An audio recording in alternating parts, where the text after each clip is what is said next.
Hello Nahil, कैसे हो आप? ठीक। पापा की बेटी कौन है? मैं।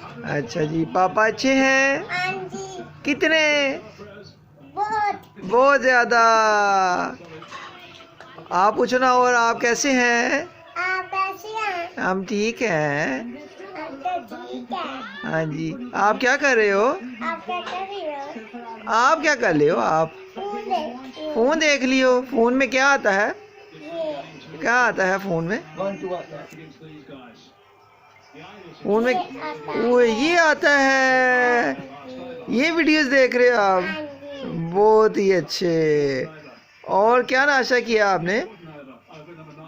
बाकर खानी। बाकरानी अंडा पाटा खाया है? हाँ जी। अच्छा। आपने स्कूल नहीं जाना अभी?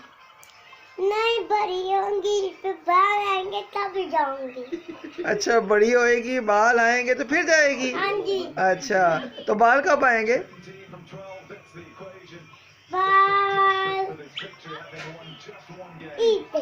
ईद पे आ जाएंगे, जल्दी से आ जाएंगे? हाँ जी। अच्छा।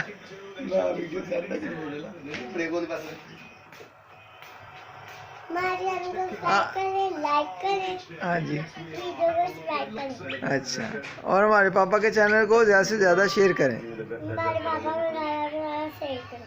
हाँ, कुकिंग चैनल भी देखा करें ना इनको। चैनल भी देखा करें ना। हाँ, और उधर इतनी इतनी अच्छी मज़ेदार डिशें बन रही हैं, वो भी देखें। क्या कहते हैं? वो भी देखें। हाँ, ठीक है। ठीक है। ओके मेरे दोस्तों, अल्लाह हाफिज़। कह दो ना। अल्लाह हाफिज़ मेरे दोस्तों। ये दोस्तों, ये मेरी माशाल्लाह छोटी प्यारी सी बेटी है, ठीक है। तो मेरी शहजादी बेटी है, इसकी बातें इतनी प्यारी हैं। अल्लाह पाक हर टाइम हम सबको खुश रखे और सबके बच्चों को अपनी हिफाजत में रखे। ये देखें माशाल्लाह, इधर देखें, स्माइल दे दो एक। ओके गाइस, अल्लाह हाफिज़। मिलते हैं ब्रेक के बाद नेक्स्ट वीडियो में।